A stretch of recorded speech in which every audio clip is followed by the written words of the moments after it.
My name is Maria Rowlett Bird, and thank you for coming. I am 1/5 of Skin Professionals UK, and our aim is to support you through development and growth in this amazing industry.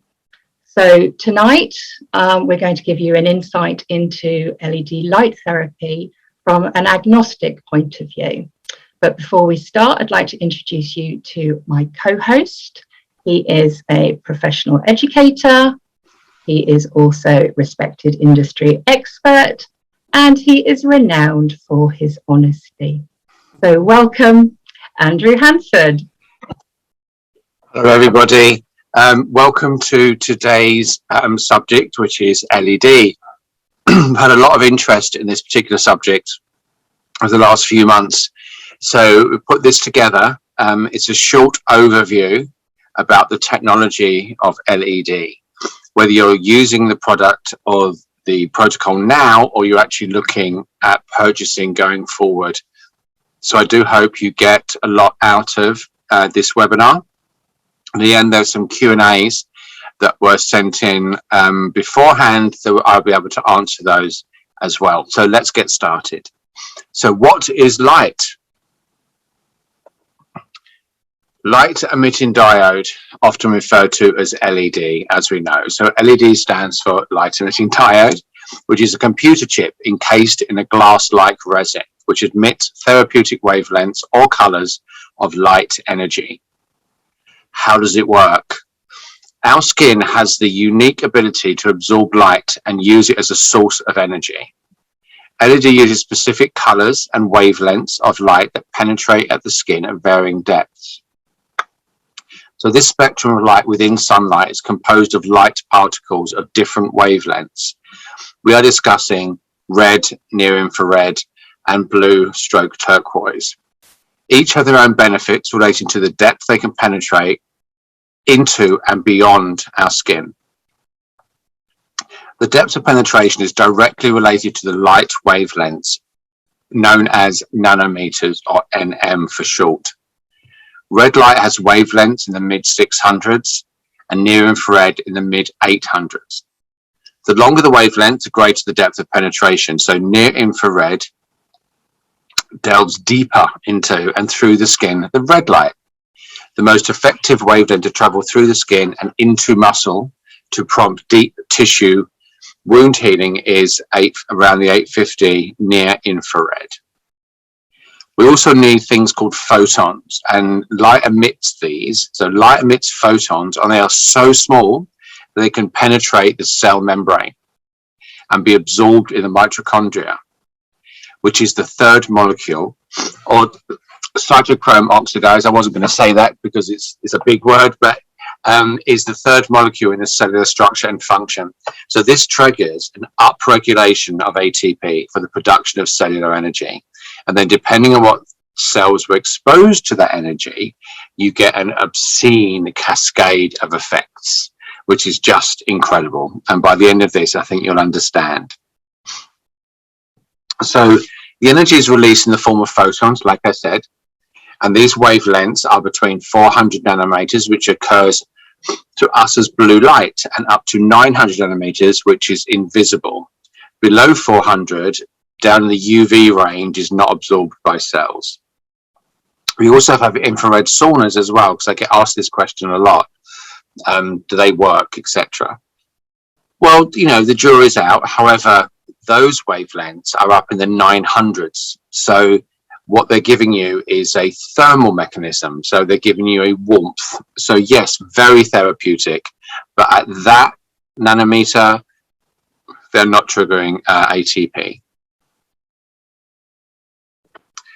So light from the sun powers life on Earth, and humans are no exception. So we're powerful animals with trillions of cells, and each one of them needs energy to do their job. We convert this energy from food every second, creating a vital process called cellular respiration.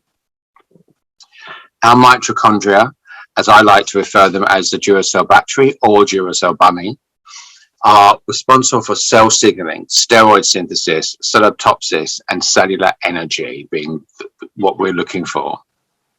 ATP is a high energy molecule whose sole function is to store energy in our cells. So I call it like the petrol. That petrol tank needs to be full. Our body uses it to do pretty much everything and is in constant effort to achieve homeostasis or balance. Humans recycle their own body weight equivalent in ATP every single day. The more efficiently the cells are working, the better the body should function. So what we're looking for is this light source to penetrate into our mitochondria and kickstart the ATP production, and by association help our entire system cellular energy into cellular respiration. So the more efficiency your cells create ATP energy through cellular respiration, the better your body can feel and perform.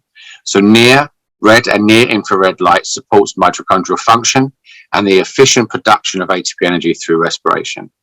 Red light therapy can improve electron transfer processes in the cells and work against nitric oxide and oxidative stress. Sun build up that which builds up and weakens our cells and slows us down, helping our bodies maintain a healthy balance of energy created and energy used.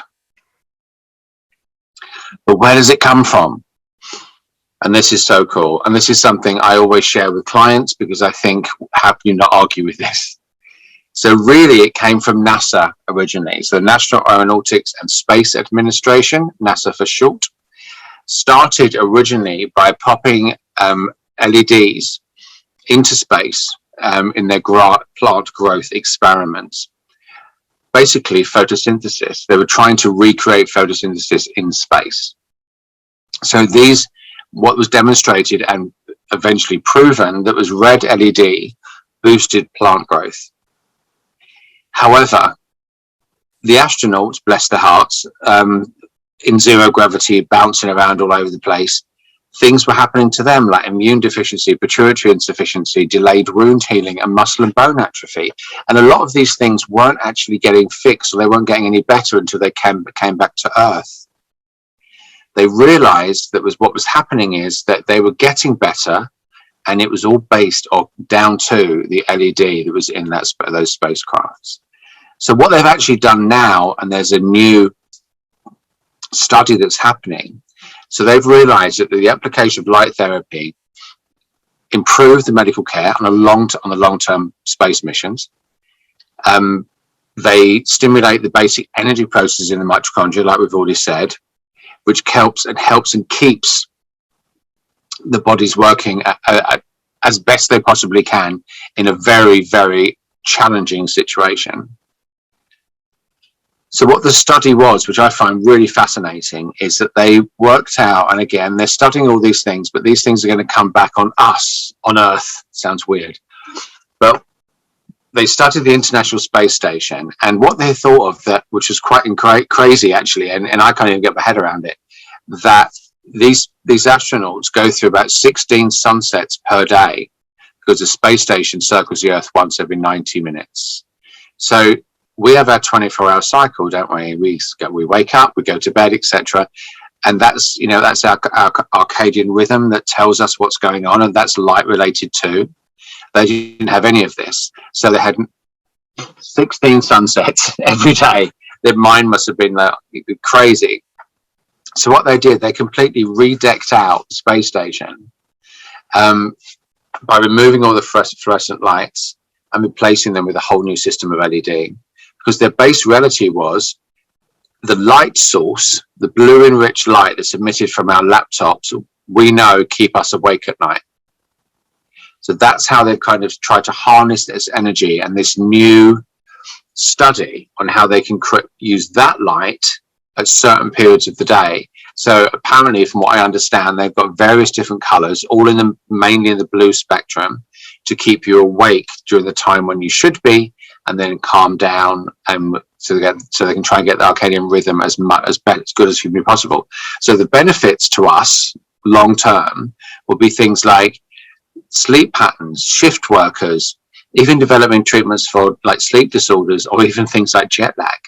So this is all comes from an amazing starting point, doesn't it? When you think about where it comes from, and the clinical evidence and support of this. Now, the mechanisms of action is obviously the most important thing, and what we're looking at when we're in clinic. So we have 4 of them, really. So the first one is the specific wavelength, which we just touched on.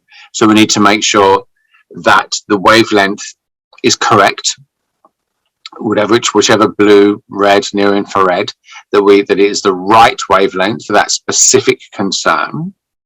Secondly is the energy delivered. Now, we need to make sure that the energy is correct. More power does not mean better results. It can actually be dangerous. Proximity to the skin, of course. So, like I've written here, device dependent. So we know that there are certain devices that sit away from the skin, and we know there are certain devices that are very close to the skin. This is really down to them, as opposed to certain forms of efficacy. So we know if they have the papers and the proof behind their method, then let's talk. But if it's just to be different than the guy next door, then it's a whole different ball game. The other one, of course, is the treatment time. So how long do they need to be under the light? So what's been discussed is we're really looking at like the energy side of it, which is between 2 and 10 joules per centimetre square. Below that range, you're not delivering enough power to trigger the biochemical reactions we are looking for. And above that range, the risk of overpowering the cell and potentially creating a thermal event is quite high. So this is what I'm saying. We need to target exactly. We need to know where that light is going, and we need to know the amount of power that it needs to take it there. So this is where it's all of our jobs to ask those questions of companies that are selling equipment, to know that they have the efficacy behind them. We've seen between 20 and 30 minutes is the ultimate in therapeutic dose, because we're looking at between 24 and 48 hours of residual increased cellular activity for like up to 48 hours afterwards. So that's pretty amazing. We also know that, I've heard it, I'm sure you have, is this particular device has hundreds of LEDs. That makes it better. No, it doesn't. Again, it goes down to the efficacy. It's not about marketing and gimmicks here. It's about understanding where it came from, what the wavelengths are, and where the clinical data and evidence sits. These are some of the wavelengths that we're looking at. We know that there are a couple of devices on the market that have FDA, which of course is the most relevant. We know the recent studies from the FDA is about 465 blue, 640 red, 880 near infrared. We have slightly older studies of 415 blue, red, 633, near infrared at 830. Now, there's no judgment here at all, so I always remain really unbiased. It just means it's a slightly older study, but having said that, it's really about how that device is working. So is the device really close to the skin? Is the device further away from the skin? How many bulbs are in that device? How much power is being put through that particular device? That will all have something to do with the end conclusion in relationship with the evidence and, of course, the FDA. So there's no judgment on one or the other. It's really about the approval and the studies that stand behind it. Now, the reason for this is, in physics, there are many laws that define objects like light and earth and many more. We know that light travels in a straight line, but it can undergo various phenomena like diffraction, polarization, interference, refraction. And this is called, one of them is the inverse square law. Very simply put, because physicians do like to complicate things, it's the strength of light with respect to the distance of the source. So basically, the intensity of the radiation is inversely proportional to the square of the distance. So as per this law, light loses its brightness or luminosity as it moves away from source. It makes sense. So for an example, when you switch a light on in the corner of a room, when you move away from that source, the light appears dimmer, less bright due to the increased distance between you and the light. That's it. So like I said, there are devices that are much closer to the face than others. Again, they have the proven efficacy behind that, because their FDA is based on that. So because of the fact that it's closer to the skin, you are going to have slightly different wavelengths. Of course you are, because of where the device is actually sitting. If it's further away from the skin, it's a different thing altogether. So this is where we look at all this, like one's better than the other and this one's better, you know, nonsensical, you know, silly, saying those sorts of things. As long as I have the ability to prove it correctly from a legitimate source like CE-FDA, then you know you're kind of on a really good path. You can't just say something without proof. It's always I always say a really good analogy is when someone says, oh, I've got this product that contains vitamin A, and on the side of it, it's got clinically proven, all this stuff. Well, yes, the vitamin A is clinically proven, but what kind of vitamin A are you putting in that bottle of whatever? That as soon as you mix it with something else, there is no clinical evidence whatsoever. But people will play on that. It's got vitamin C in it, which is clinically proven. So they're actually kind of messing with your head a little bit, and more so consumers' heads, because, you know, retinol or vitamin A, or the retinoids as a group are 100% clinically proven, massively so. But you put that into another group of products, that's gone. So we need to be able to individually test. So a product, a device has to be on its own merit, not based on historical evidence or something that happens to be in the product that has got historical evidence of working. So it's all a bit of a mishmash when it comes to all of that. The colors themselves, so what we have are the first one, which is blue, and blue, very powerful antibacterial properties. So it decongestors and purifies acne and problematic skin. Antispasmodic properties. Now, I really wouldn't go down this path, to be absolutely honest. There are a few topically applied products out there that call themselves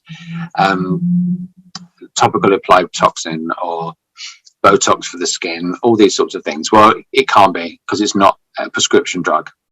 And yes, there can be a similar interaction between brain versus muscle in the effects, but it will be so minimal. Certain clients will get a good result from it because they may have really minimal lines. They may get a bit more of a smoothing of the skin, but at the end of the day, it's not Botox, so you really shouldn't use it for that. But what it does do beyond that is ridiculous. It's brilliant. So we know that sebaceous glands and hair follicles become dilated, blocked due to hormonal genetic disorders, production of sebum, acne bacteria, exposure to light interacts with the bacteria and produce porphyrin. And a chemical reaction occurs, and which reacts with free radicals, it generates and destroys the bacteria. Optimum results being blue, near infrared, and red wavelengths, so you can work in combination. And when you look at some of the efficiency and some of the studies that relate to this, you've got purulent acne improved by 77%. You've got non-purulent acne improved by 34%. You've got sebum levels decreased by 80%, which is amazing. And the fact that we've also got this increase in antibiotic resistance, meaning it's much better to find better ways to deal with this. And blue LED has some really strong efficacy when it comes to that. We have visible red light, of course. So this is very beneficial for the anti-aging and anti-inflammatory.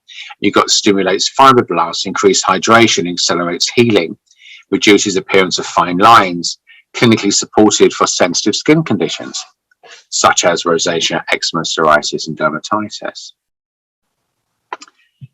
We also have its ability to increase circulation. It induces thermal-like effects. It stimulates fibroblast activity.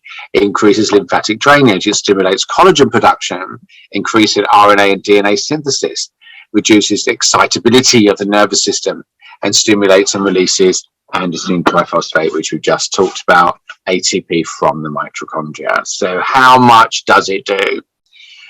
but we also have pain and wound healing. So this is where it really started. So for pain, when you've got poor circulation and a lack of oxygen and other essential molecules that can cause pain or a lack of sensation, light energy, LED, stimulates the release of nitric oxide, which causes blood vessels to increase in diameter, often known as vasodilation, and it allows more blood flow, oxygen, and other important factors to be delivered. This increased oxygen and nutrients, along with stimulation of the light energy, increases ATP production and activates pain-relieving pathways. With wound healing, we've got light therapy has been shown to accelerate tissue repair, decrease wound size, and accelerate wound closure, as well as many other beneficial effects. These mechanisms have been demonstrated to promote dermal wound healing, as well as a reduction in pain associated with the healing process itself. And red wavelengths can be used for dermal wound healing, referring to the treatment of surface wounds existing at the outer 2 mm of the skin, including normal acute, post-surgical, or chronic wound healing, including but not limited to things like diabetic ulcers. So really quite incredible. And this is where the evidence came from back in the NASA days. So again, as you can show how much evidence we have working on this. Then of course we have near infrared. So this is the most deeply absorbed. Acts synergistically with red and blue light to achieve the optimum rejuvenation and healing. Could also be used for temporary relief of minor joint and muscle pain. It's around the 833, penetrates between 25 mm of the skin. It can go to bone. And near infrared is similar to red light therapy. Unlike red that we can see, near infrared is invisible to the human eye. So its key characteristics in that its prevention goes well below the skin surface. In fact, it does, as I said, reaches muscle and bone. So the added depth of penetration can provide faster healing and better pain relief. It also is incredibly safe. It's really non-invasive and painless with no known side effects. It's widely used in the fields of medicine, including veterinary and dentistry. And I keep going back to it, but it's so relevant that its treatment really pushes the cellular energy, the ATP, the production by the mitochondria, the powerhouses, the external production promoted by near infrared has a wide range of potential health benefits. So like we said, the aging promotes healthy skin, ideal for almost all sensitive skin, faster bone and wound healing, and okay, the muscular injuries, all of those things we've shown before. Studies have also shown that pairing near infrared and red light can have much greater efficiency than using just one on its own, even though you absolutely can. And as a guilt by association, it reduces fatigue. It enhances your brain and body energy by boosting mitochondrial function, resulting in that nitric oxide and ATP production. Both are there to support and give you much more energy. So that could almost be like the SAD situation that some people have when they're in, we haven't had sun for months on end. So this is for your clients, really. This is for, you can kind of talk to them about it, or the next couple of them actually. So first of all, LED is one of the few treatments known in science that can trigger specific responses in the skin. Absolutely true. Truly understanding the way in which cells at different depths with different functions are activated with the right wavelengths without trauma makes it totally unique. That's huge. And there's very few things out there that are this unique, this calming, this such a beautiful treatment to do, but has such incredible positive results. The ability to trigger the right signals to stimulate the cascade of events ultimately could cause these reactions very accurately and very safely. This technology increases respiration within the skin and reduces inflammation. We reduce the risk of hyperpigmentation post-treatment and reduction in scarring. Improvements in many skin conditions can be achieved, like we mentioned, eczema, psoriasis, due to one of the side effects of it being antiviral, antibacterial, and its regulation of cell division. Its use in pain management and wound healing also makes it a unique modality, and it really is unique. So to me, I remember back in the day, a good few years ago, the devices were massive and they were used as standalone devices. Well, now they've become much smaller and you can carry them around with you. They've become part of combination treatments, which is absolutely correct. 100%, you should absolutely use it in combination, but it is a standalone device as well. So if you do have people who are going through pain, get them in as many times a week as you can. People with who are healing, have gone through surgery, anything like that, get them in as much as you possibly can. You don't need to do it every day. Wouldn't hurt if you did, but you can. You can do it every day. You don't need to do it 3 or 4 times during the course of that day. But if you've got someone who's in chronic pain or they've had surgery, things like that, well, absolutely do it as much as you possibly can. So this is where your standalone comes in. You can do the treatments, and they need top-ups. Come in once a week. It depends on your client base and how you work with them, but really do think of it as 2 separate entities. It's not just an add-on at the end of any treatment. It is absolutely standalone. Its power is beyond all of that. It is definitely standalone, but in combination, it's going to add so much to that particular treatment you're doing. I use it at the end of pretty much everything I do, to be absolutely honest with you, because I know it's the perfect ending. I know that it's doing things that none of the other treatments I'm actually doing at that point will do. So our skin and aging, which is what most of us spend our lives worrying about.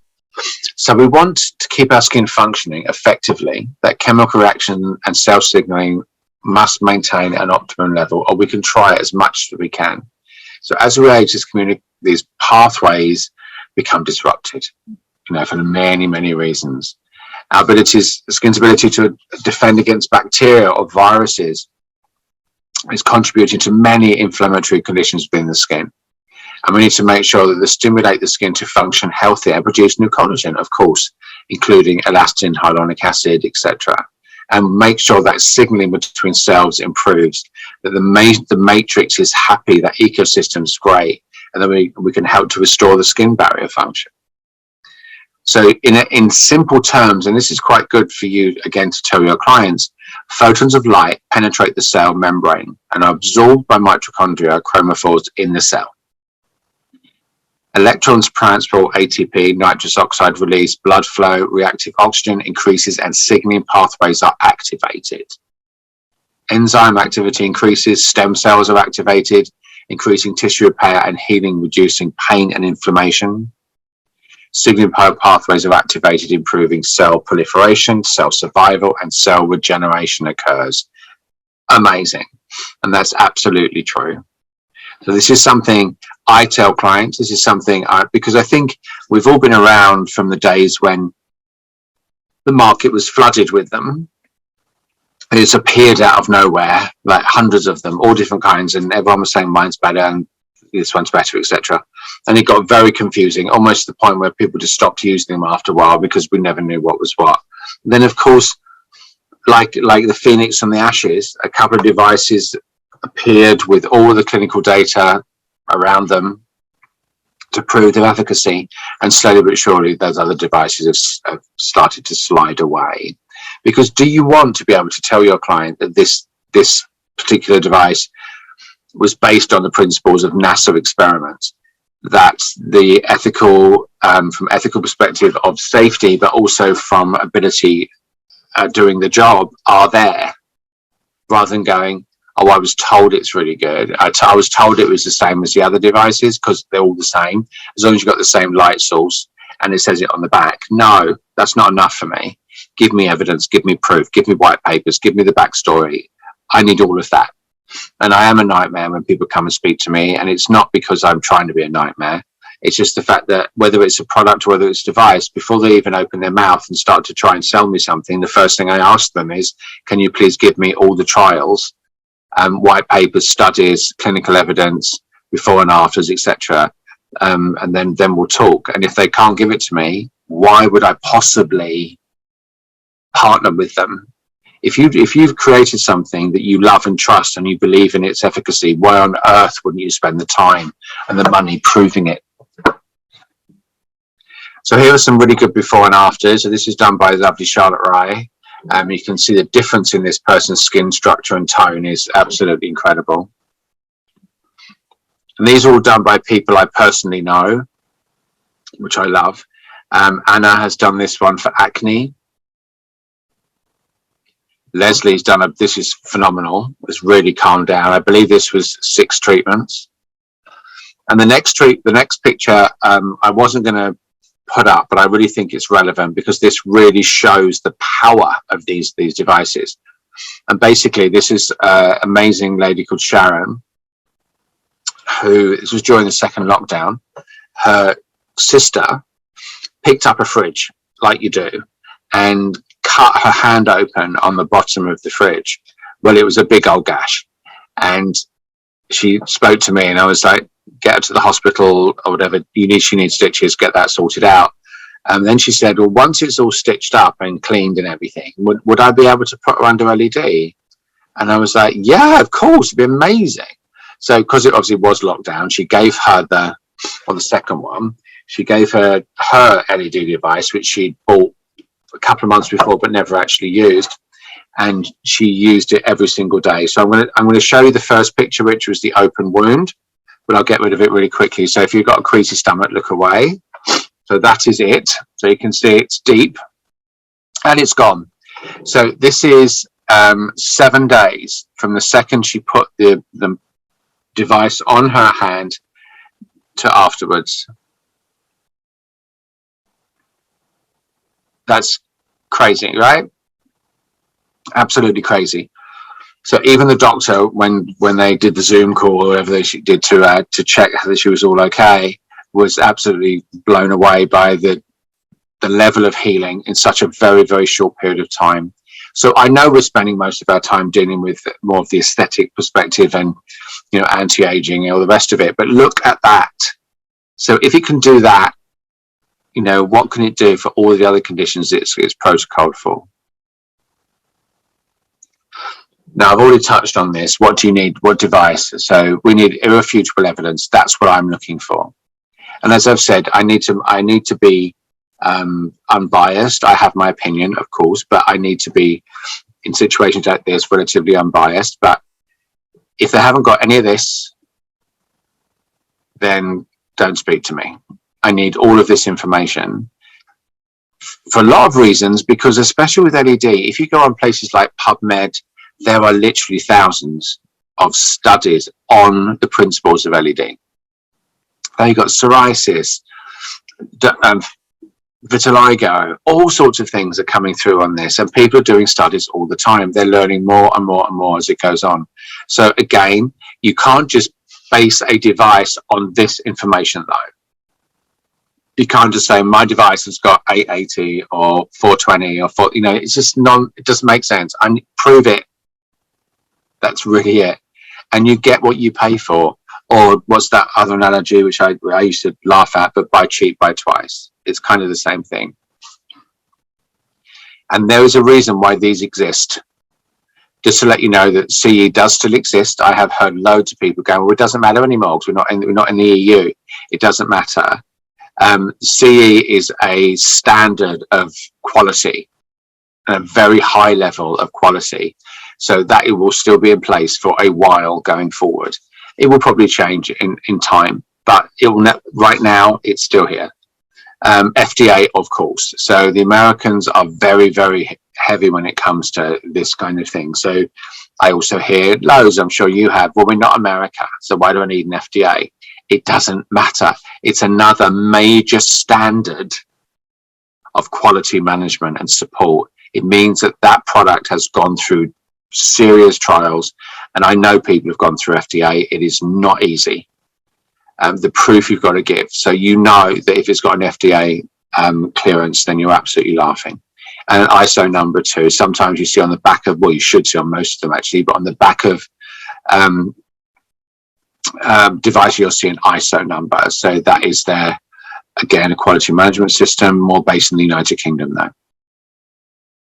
Now I have been asked about home devices, and like I've said, this is not a bias thing here. So please, if you have any other devices that you know about, please let me know. These are the only two that I know that carry FDA and that are dedicated for home use. But like I said, if there are any others, please let me know. First one is the Saluma. The second one is the Light Stim. They are both brilliant. Saluma is a one-stop shop. Obviously, it's all in one kit. The Light Stim is smaller. It's extremely affordable. As you can see there, the left one is for regeneration, the right one is for acne, blue and red, obviously. They have another one for pain as well, actually. But in actual fact, because of the price point, you could have more than one if you needed. So they're both home care devices. I don't know of any other that carry an FDA for home care. So like I said, if you know of any other, please tell me, because obviously, like I said to you earlier, I'm trying to remain unbiased here. But when it comes to, and I keep saying the word efficacy, but it really is all about that. When it comes to efficacy, why am I going to talk about something that doesn't have any? Or that it's pretty and fluffy, or they'll say it's close to, or it's the same as. Well, you can't say any of those things without proving it to me. So that's why we have the two devices on the market that really have, well, three actually, but the Light Stim is more home care. It does have an in-clinic, but the difference between that is it has two of those hand pieces as opposed to one. So the home care is one, in-clinic is two, and you hold them, you have to hold them. You have Dermalux and you have Saluma. That's really it, as far as it goes. I kind of think about it as down to the client, really, or even the practitioner's personal opinion. I personally use Saluma because I do a lot of pain management and support that way, including myself. But I also do a lot of hair restoration, and I want the light on the head. I don't want it far away. I want it on the head. So I know that Saluma has got the FDA for being that close. Dermalux isn't quite so much. And again, I'm not negating Dermalux at all. It's just a different way of working. And it's down to you how you feel put onto each one of them. But as I said, my choice would be Saluma based on recent evidence and the fact of what I do in clinic. That's really the only difference. So that hopefully that was good and you understood as much of that as possible. And we're now going to go for some questions to the lovely Maria.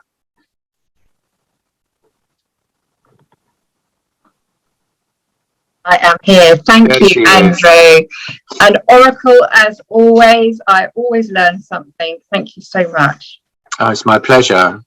As mentioned, we have some questions. Now, these came in beforehand through the Skin Professionals UK Facebook group.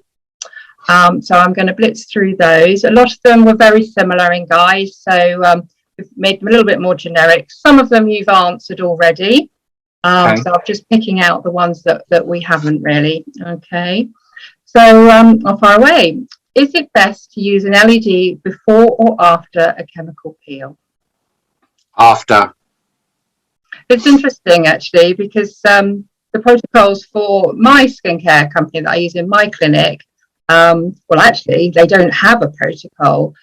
So I always use it before because Saluma, the gadget that I use, say before. So yeah, it's interesting you say that. Yeah, I mean, I've spoken to all of them about it, and I think the jury's out either way. It's not going to make that much difference. I think if you're doing a chemical peel, they think sometimes it might reignite the acid. Yeah. If it's done after. So if you feel comfortable, or your skincare company or your LED provider company say before, then go with before, because it really isn't.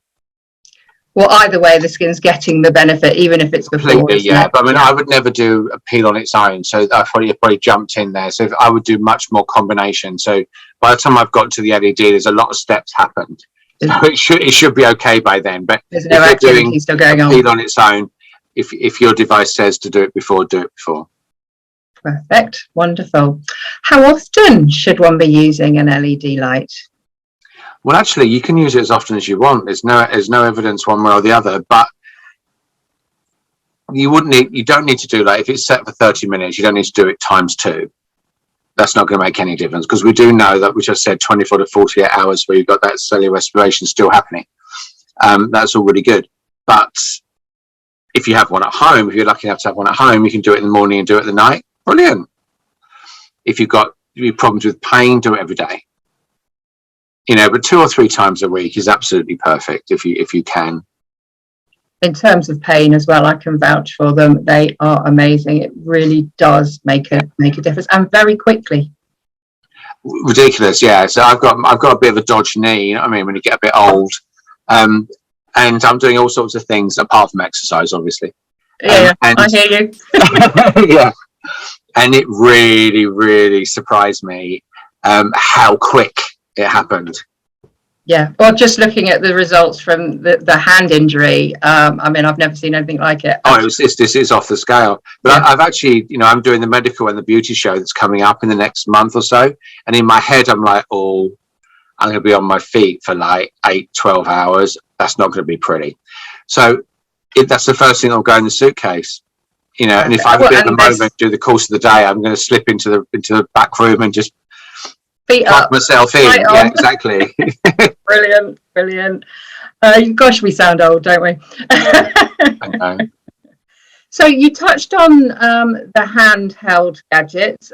You mentioned the light stim. What's your opinion on the LED face masks, and do they have an effect? Any light on your face is going to give you something, but it's going to be more therapeutic than it is anything else. I think the face masks have pretty much disappeared now, a lot of them. I don't see many around anymore. I think because the big players have taken over, and so they should, quite rightly they should, because they've got the evidence to prove it. But, you know, no, really. So save your money, and if you're going to invest, go for one with save an up, FDA. get a good one. Save, you know, the light stim is really not that expensive. Like really, it's really, really good. Aesthetic Source sell that one, and they're amazing and extremely ethical. So it's affordable for most people, actually. So you could, you know, rather than, because you can spend a couple of $100, $200, I've seen them for all sorts of crazy amounts of money. And we know where they all come from. The handheld's not claustrophobic either, which is another added benefit. Definitely.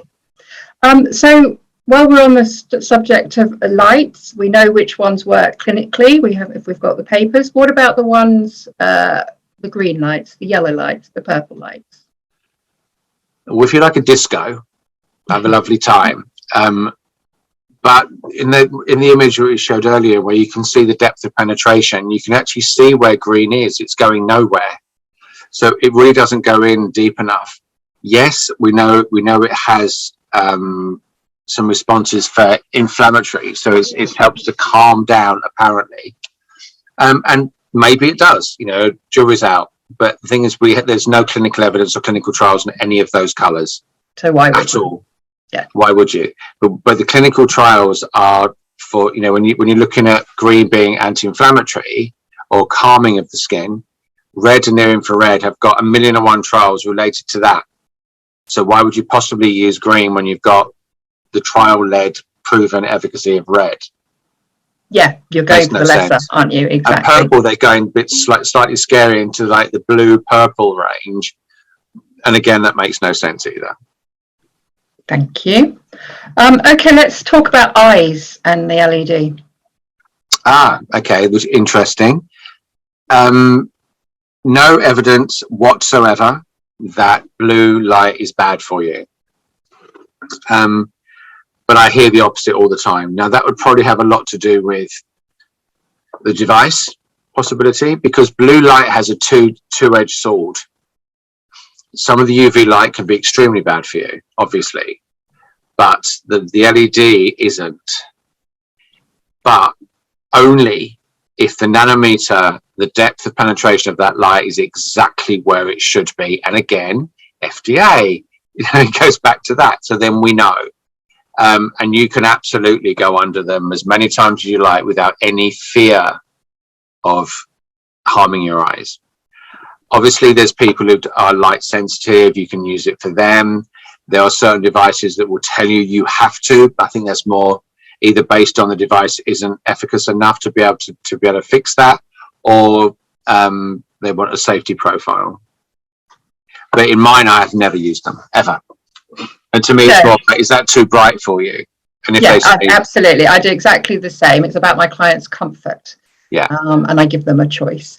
And generally, red light around the eyes, that's where an aging woman is worried about. So why? Of course it is. It's amazing. Yeah. And it has healing properties for the eye as well. Yeah. Both colours, in actual fact. So, you know, I would never put a mask, you know, any of those things anywhere near my eyes. I'd have, like, you know, full on glasses on for those things, because I don't know how deep that blue light's going. Good advice. Or actually where it's going, or it's not so the depth, more about the spectrum. Is it going more into the dangerous sides, which of course it can be very dangerous. And again, that's where making sure your device has got all the right papers, then you know that you're safe. You are absolutely safe. Yeah, absolutely. So just to continue on the subject of the eyes, we were asked about goggles. Can you use sunbed goggles? Are they the same thing as the LED goggles? They are. Exactly the same, yeah. And so we were asked which wavelength will have the best influence for collagen expression. Oh, red, near infrared in combination. Fabulous. I mean, you saw it in that wound. You know, that's by association, you know. Yeah.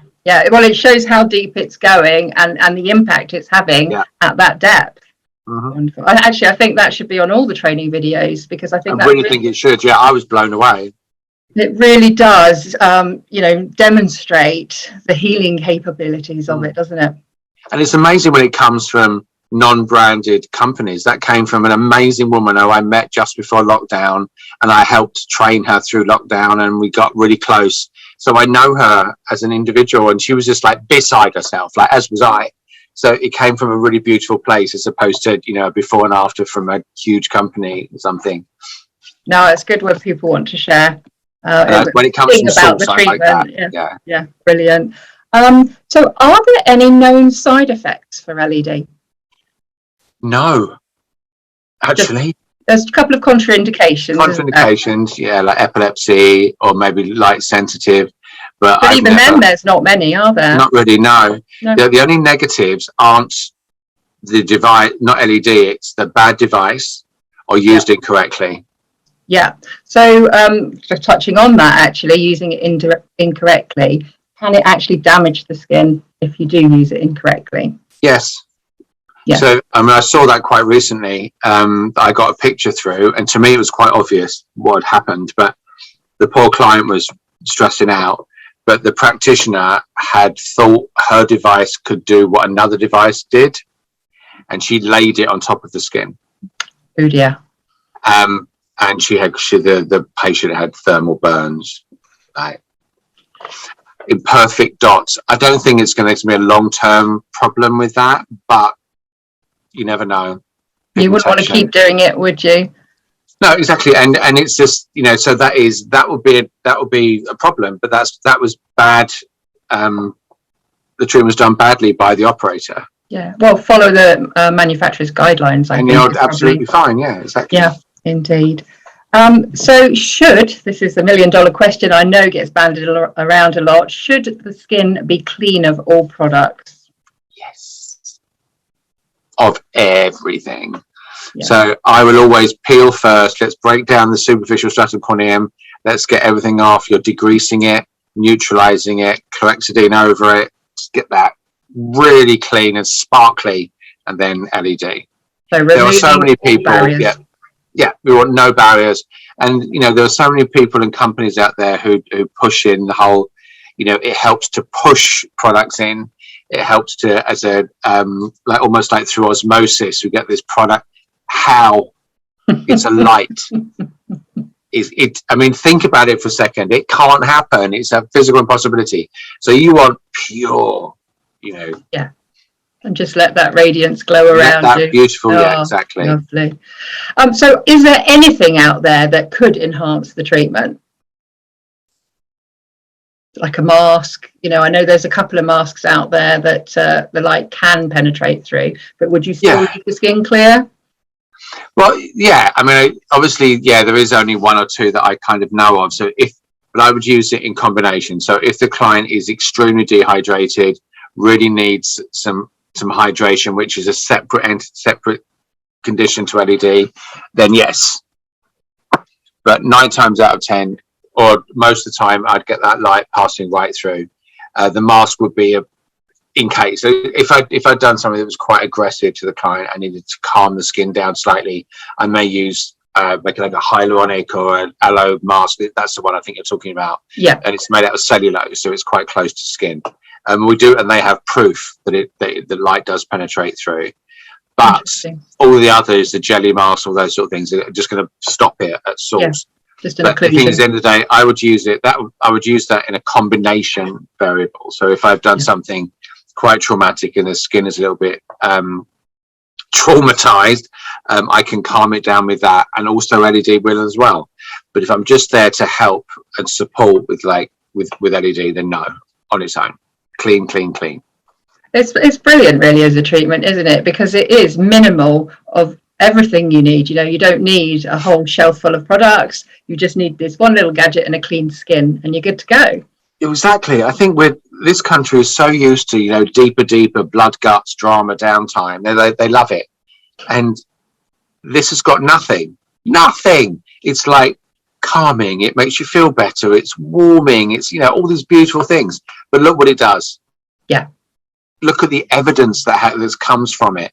We've got all these treatments banded around at the moment don't get me started on them, with zero evidence to them, very traumatizing to skin, possible long-term effects that can happen because they think instant gratification on my skin's fabulous. 6 months, a year down the line, watch out. Absolutely. But with this, you've got none of that.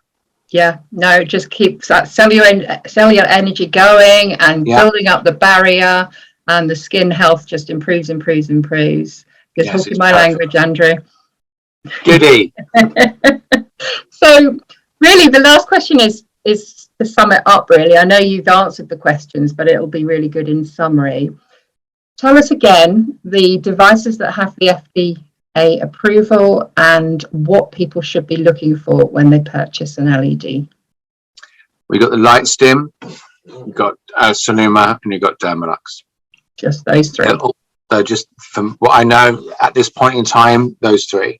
The Light Stim is handheld devices that you can hold on the area. Then there's one singular, which is home use. So beautiful, perfect. Sonuma is more of a newer generation, slightly newer, and it's very different. The fact it's bendy and moldy, and it's very close to the skin. And I said that's the reason I use it, because hair, and also for pain, it needs to actually wrap around the wound site as opposed to being higher. You won't get the degree. And Dermalux is further away from the skin, but we know that it has a higher power ratio to get it further to the skin, but that has an FDA too. So it's really about your personal thoughts. If you prefer a more canopy where it's away from the client and they won't get quite so claustrophobic, or you feel that you want to do something that's closer, or your clinic is offering things like pain management or hair, things like that. Well, I think there's something for everybody in that mix of three anyway. You've got the flexibility of a Sonuma. You've got, a lot of people are more comfortable with the light being further away, so that answers that. And obviously you've got somebody who's starting out who can go with the Light Stim. And obviously the Light Stim is something that you can recommend that your customers can use at home to continue the benefits. Absolutely, yeah. I mean, I actually have, like I said, I do have Sonuma in clinic, but I will sell on the Light Stim. Yeah.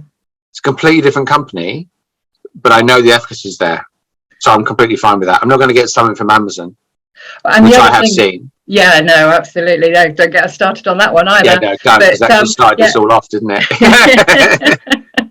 No, the other thing about the Light Stim is, or a home device in general, in a lot of cases, we're advising people not to use a home device, but this is one that we can very much recommend for carrying on the benefits at home, isn't it? Oh, totally. I mean, I don't want people needling at home. I want to do it.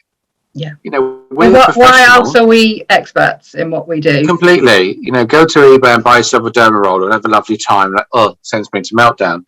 No, we want to, like, here is your light stim. This is what I advocate this because it's amazing. I know the company, it's got an FDA. It's brilliant. Use it as many times as you want. You cannot be hurt by it. Wonderful. Go for it. Brilliant. Well, that sums everything up really nicely. Thank you so much, Andrew, sharing your insight and your extensive knowledge with us. Oh, it's a pleasure, always. Now, we've got some exciting things coming soon again with Skin Pros UK that Andrew is going to help us out with. So watch this space. We do hope you continue to enjoy the group. Please comment, share your insights. That's what it's all there for, so we can all learn from one another. And it just leaves it for me to say thank you very much, Andrew. My pleasure. Thank you too.